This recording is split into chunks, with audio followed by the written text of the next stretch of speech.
Hey, everybody, welcome back to another episode of Tactical Friday. You heard from him this past Monday, and I am pleased to be welcoming Kevin Snow back to the show as we get a little bit more tactical time on target and even more tactical with SCN Success Champions Networking. Kevin, welcome back, my friend. Hey, Zach, thanks for having me back again. Does that mean we get to be like really ultra nerdy and jump into like the tech stuff? The tactical stuff, not the tech stuff. Let's talk tactics. It's Tactical Friday. It's not Tech Friday. I'm not that. I'm a nerd. I want to say I'm not a nerd. And as Army guys, we're not supposed to be nerds, but just like as you start talking about operations and tech, I'm like, oh, I know what you're talking about. I'm like, damn it, I learned too much in the wrong way.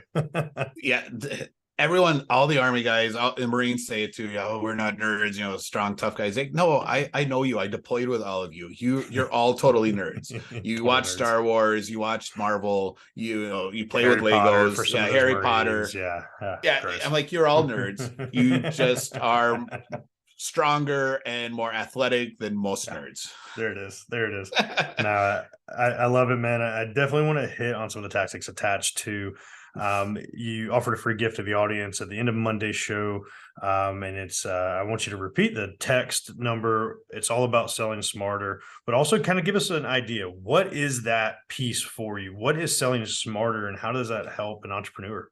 Sure. So the free gift we gave on Monday, if you text the words "sell smarter" to 612-429-4298, I'm going to send you a free download where you'll have a list of questions that you can ask your clients to help figure out how they actually make purchasing decisions, and then a list of a bunch of different types of content and where they align within the sales process. And that's really important because when people start selling, they just go out and they tend to do this feature dump thing.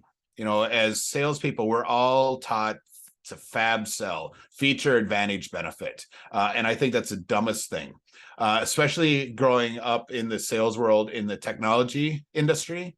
We have all kinds of features and bells and whistles. And because we tend to be more of the high C personalities anyway in tech, we want to get into that. We want to talk about all that stuff. But none of that actually helps people make buying decisions. Our concept and how we work with companies is that we really want to understand how people make decisions, and within that, understanding what questions they're asking each step of the way.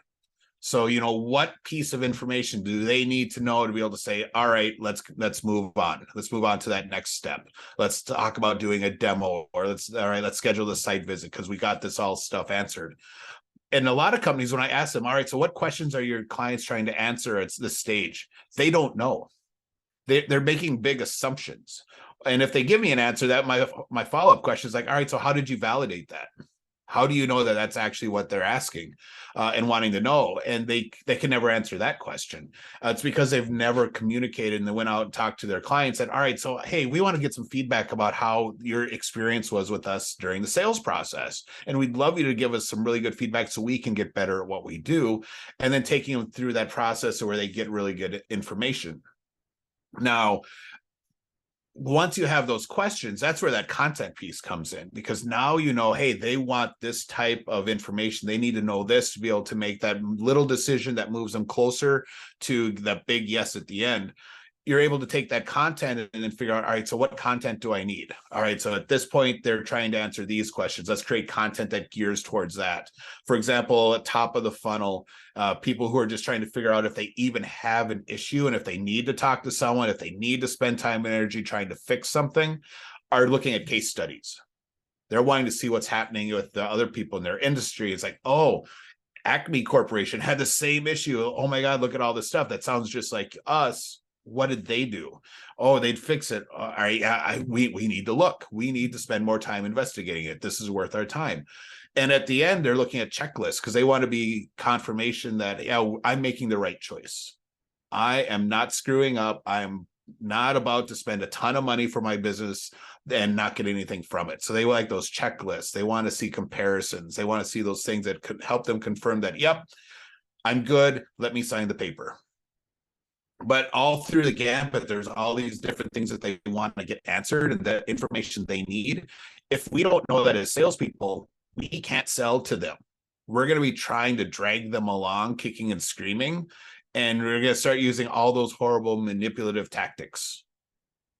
So, Donnie and I both teach very consultative selling, where the concept is that we pour into the client and we're actually helping them and giving them solutions, and really we're leaving that sales call with them in a better position already than they were when we came in, so that they don't have to worry about all the extra stuff. It's really now focusing just on how do I get more of this? This was awesome. I want more of you. How do we do that? And I know a big piece of that really does feed into what y'all are doing with SCN and networking. And like we talked about on Monday, you're really wanting to change the way the world communicates. And sales really realistically is communication, right? Networking is communication, building relationships. How does that apply into going to get more business in the face-to-face networking Zoom world that we're in? Well, and we've all been at trade shows. We've all been at networking events where you get beat over the head with salespeople who are coming up. They're asking you who you are, what you do, what your title is, and then trying to pitch you and determine as quickly as possible if you're a potential client or not. If you are, then they're going to try and get you to commit to setting a meeting with them later. If you're not, they're going to exit from the conversation as quickly and sometimes as rudely as possible, and leave you because they can go find the next victim. For me, when I network with people, it's all about finding out who they are and what they need help with, and less about who I am and what I do. So it's really focusing on, especially at live events, it's who do you need to meet? What are you trying to accomplish here? So that I can be that person that's the connector, that they're like, oh, remember that cool guy, Kevin, that connected me with all these people? I'm so glad I met him. Otherwise, I would have met like no one, which is funny considering I'm the high C in the room right now. But so I'm laughing. You said cool guy, and then I'm like, wait, yep, Kevin, hang on a second. He's the introverted high C techie nerd. But that's really what I do, and for me, that's how I have to network as an introvert, so that I'm not the spotlight guy. So for me, being able to talk to people and figure out, hey, how, what are you trying to accomplish today? How did you learn about the event? Who do you need to meet? And then be able to make connections is powerful for me to make that initial contact. And it's less about me saying, oh, well, I do these things, and here's who I work with, and we should set up a meeting and talk. Now it's like, oh, this is really cool. I've learned some cool stuff about you. I'd love to learn more. Let's do a virtual coffee. And then the virtual coffee is where I really pour into people, and I really give them, they basically get free coaching from me. And that was honestly about a question I was about to dive into attached to that. When you get on these meetings and you get into this conversation, knowing that communication is so big and it applies so much to networking, the question I hate the most when you get on a virtual coffee, how can I help you? That is such a loaded question. You can give me more money. You can give me more clients. Like, we're all here for the same damn thing, right? How would you shift that virtual coffee? How would you shift it to be an impact coffee, not a, hey, tell me how I can help you, where you're essentially cornering somebody to make an ask of you, which a lot of human beings aren't willing to do because then you're indebted and yada, yada, yada, yada, right? So how do you get that value first? So I like to take control of the virtual coffee. So I like to kind of drive what's going on with it. So, I will, after the initial kind of chit chat stuff, I'm like, all right, so here's what I want to do. I want to learn all about you and your business and how you got into it. So tell me your story. And that's something I learned from Donnie that I added into my repertoire really quickly. And so I get them to tell me how they got to where they're at. I'm like, and then I just, from that, then I pick out the things that I want to ask questions about. That's going to take me into where their challenges are and what they're trying to accomplish and what needs to happen for their business to take it to that next step. I met with a new member of SCN on Monday, maybe Tuesday. My days are kind of rolled together in one right now. But she's a relatively new in business. She's like, I don't know how how these are supposed to work. Am I supposed to talk? Then you talk. I'm like, hey, let's do it. Let's do this. And I took charge and started asking her questions. And by the end of the meeting, she was talking about, I'm trying to get into these organizations and I don't know what I need to do for like marketing material. I'm like, you don't need any marketing material. So we really talked then about how she crafts a story that she can tell to these people that'll get the right emotional response. And I gave her all kinds of tactics and things she can use. And at the end, she was all, this is amazing. How do I need more of this? How do I get more of this to help us grow? Which is now my key cue that I can talk about Champions Table. I can talk about all the other stuff that we do and tell her how she can get more involved and get this type of coaching and consulting. But I never had to pitch. I didn't have to convince her to let me talk about it. I literally gave her all this stuff that is going to help her, that she can totally take to anyone else and do with, and I'm fine with. And she was like, I want more. How do I get more? Tell me, give me stuff. I'm like, sweet, here's options. And we had a really cool conversation. Yeah, I love that aspect because it's such a downer. If that's the first question, like, I'm not going to ask you for anything. That's not what we do in business. That's not what we do as veterans. We don't ask, right? So the first question is like, how can I support you? I'm like, well, you don't know anything about me and I don't know anything about you to even ask. Like, it just doesn't work that way. And it's funny. Yeah.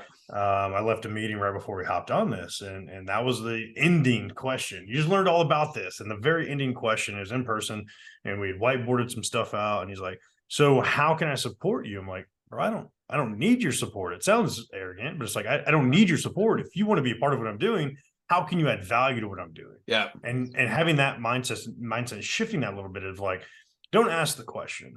Find the value point by asking the long conversation, have a long conversation. And in that, you recognize the value. Oh, this is where I can help you, which is what it sounds like you're really crafting in those coffees of like, I'm not going to ask you how I can help. I'm going to tell you, this is where I can really help what you're working on. Yeah, and that's really what I'm trying to do in virtual coffees, is show them all the stuff that we can help them with and let them get that experience and let them leave being really excited that they had a badass conversation that actually helped them with their business. Because a lot of people will leave virtual coffees or dance cards or whatever you want to call them, whatever organization you're with, and they'll be just like, oh, well, that was a wasted hour. And they didn't get any, and they didn't get anything out of it. So I want to make sure I leave that person having left the meeting is like, oh my God, that was the best virtual coffee I've ever had. And a much better question to ask, asking, hey, how can I help you? Is coming, it's coming from the right spot, because they appreciate everything that you just did for them, and they want to give back and they want to help you and support you. So it's meant well. But the better question for them to ask would be like, all right, so who do I need to introduce you to?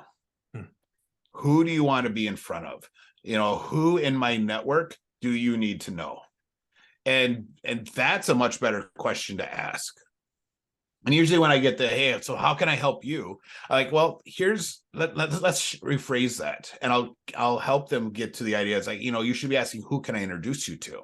Not how can I help you? I need my lawn mowed, or I need my sidewalk shoveled. Are you going to come to shovel my sidewalk? No, but if you say, who can I introduce you to? Who in my network would be a good connection for you? Who are you trying to get a meeting with that I might be able to help you do that with? And now you're thinking, all right, so, you're trying to think about how you can help them and support them with stuff that they actually need, not with just well, what can I do to help you? Buy my stuff, And that's the worst part. Yeah. Sure. And I always have to remind myself, it's coming from a place of actually wanting to help. It's just them not knowing how to ask the right questions, because they've never been put in the position where they've had to ask the right questions. Right. They've come from a place in networking where it's been really superficial, and they're taught, how can I help? And that's what they're taught to say, but it's not the right question. No. I love it, man. Definitely some good pieces and tactics attached to that, because I think as we move back into more of the networking world, the events, the virtual networking, everything we're doing in this world, those questions and that communication piece, like you were talking about from the get-go, is going to be so powerful for us overall. I want to give the audience another opportunity. What's the best way for them to reach out to you, connect with you, find out more about everything you're working on? So if they send the text "Sell Smarter" to 612-429-4298, they will not only get the free download that we talked about earlier, but they're going to get a couple other texts where they're going to get invited to join My Facebook group that's all about sales automation, where they can learn how to use email and do sales better. They'll get an invite to follow our Donnie and my podcast Growth Mode, so they can subscribe to that. And we'll have a couple other ones where they can options for them to get involved with other things we have going on throughout the year. So we're not going to spam them to death with texts. 2 or 3 additional ones with some cool things that they might want to enjoy being a part of. But then, that's the best way. Once you're in the group and, doing stuff with Growth Mode, you'll be able to reach out to us really easy and get in front of us and ask us all kinds of questions. I love it. I love it. It's all phenomenal stuff. I'm blessed to be a part of it all myself. I definitely encourage everybody, reach out, definitely steal that gift, be given that gift from Kevin.